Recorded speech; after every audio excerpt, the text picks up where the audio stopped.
misheard as Jesus.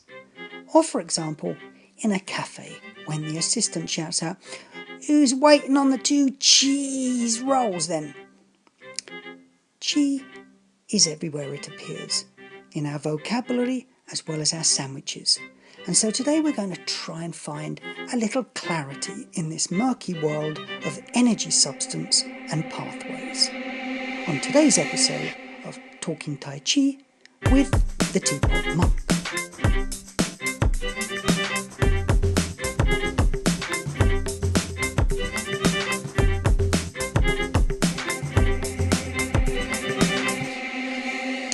Last week, we took an introductory look at Qi, and if you missed the episode, I do believe it's still available. So you may want to grab that before diving headlong into this week's controversial podcast.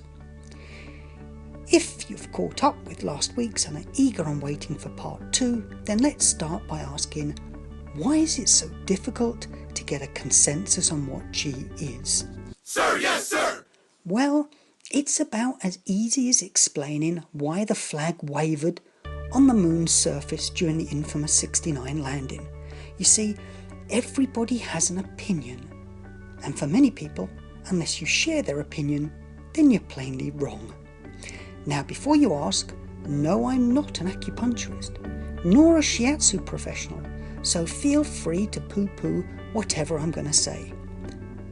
But I feel it makes no difference, because were I a trained acupuncturist, you'd probably then ask me with whom I trained. And were I then to offer up the name of a school or teacher, you'd most probably shout out, "Him? I wouldn't trust my gerbil's toothache with that fraud."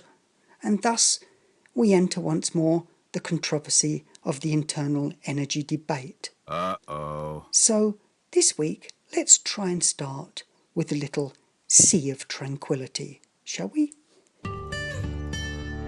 Where is this Qi exactly? Some say it's in the cosmos. Others say it's at home. That's in your dantian, the spot that resides just below your belly button and a few centimetres back in. Others talk about it in your breath on a cold morning, or in the sinews of your body or your blood. Others refer to it in the clouds and the atmosphere. Some say that it all depends on what sort of Qi you're talking about. But this only complicates matters even more. So to keep it simple, let's just say that Qi is energy. And it's not only all around us, but within us too. And yes, even in that cheese sandwich.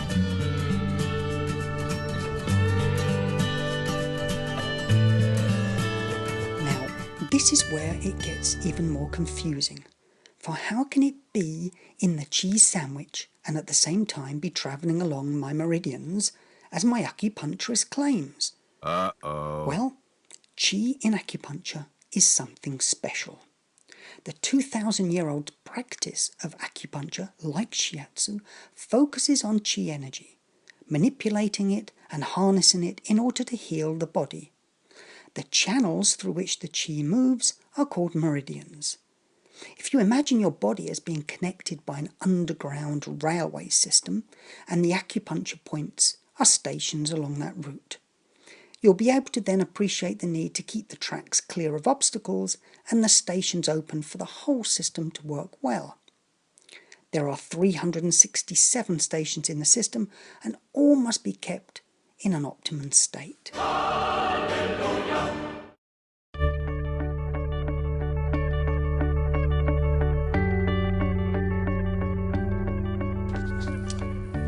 Now in Tai Chi, we rarely practice acupuncture during a class, but we do often practice Qigong. This is a popular form of health practice in its own right.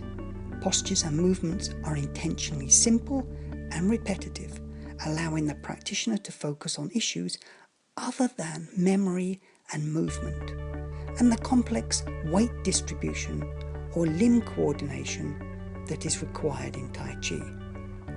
For this reason, many students of Tai Chi learn these patterns of Qigong much quicker than the postures of the form, and from a teacher's perspective, the use of such breathing and energy postures can help to reinforce movement principles and breathing habits in the Tai Chi form. Now, don't get confused.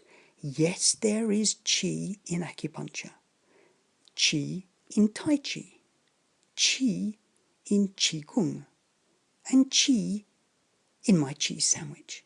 But they're all characteristically themselves, related like members of the same family.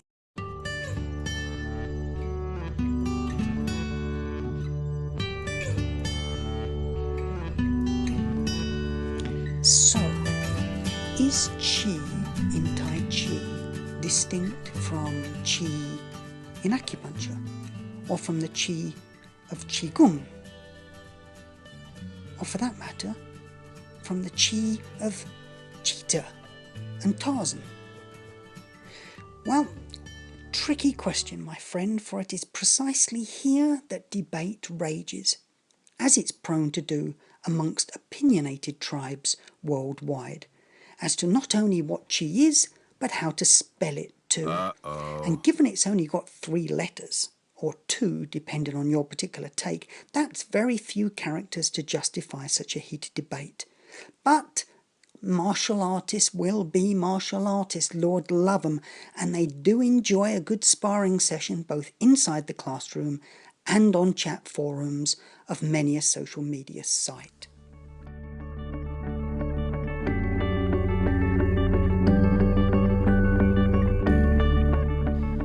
Thus, the Qi in Tai Chi is specifically cultivated irrespective of whether you have ever tasted the delights of the Qigong 8 pieces of brocade, the honking of the wild geese sequence, the hissing of the dragon and tiger, or the deep undertones of the Tibetan breaths.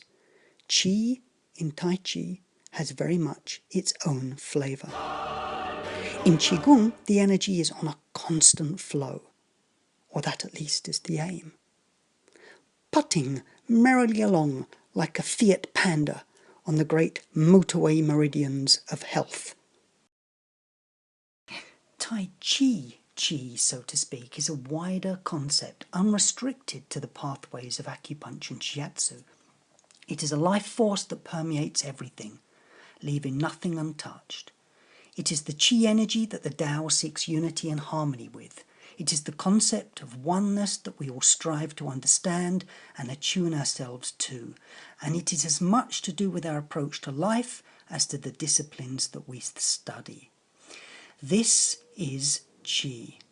Well, it's my idea anyway. There will be others that see it and spell it differently, and for all those that find such demarcations important, good luck to you.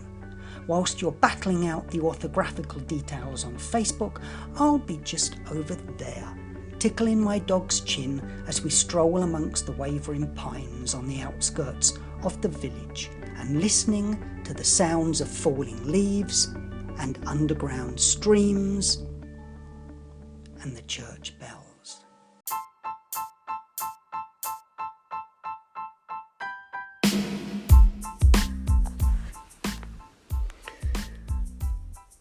Looking to discover what Tai Chi can do for you, or curious and would like to know a little more? Well, just come over to 21stcenturytaichi.com. Look for the link in the show notes.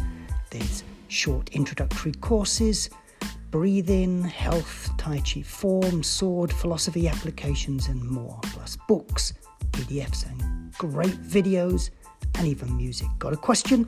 Track me down on social media as the Teapot Monk. Thanks for listening.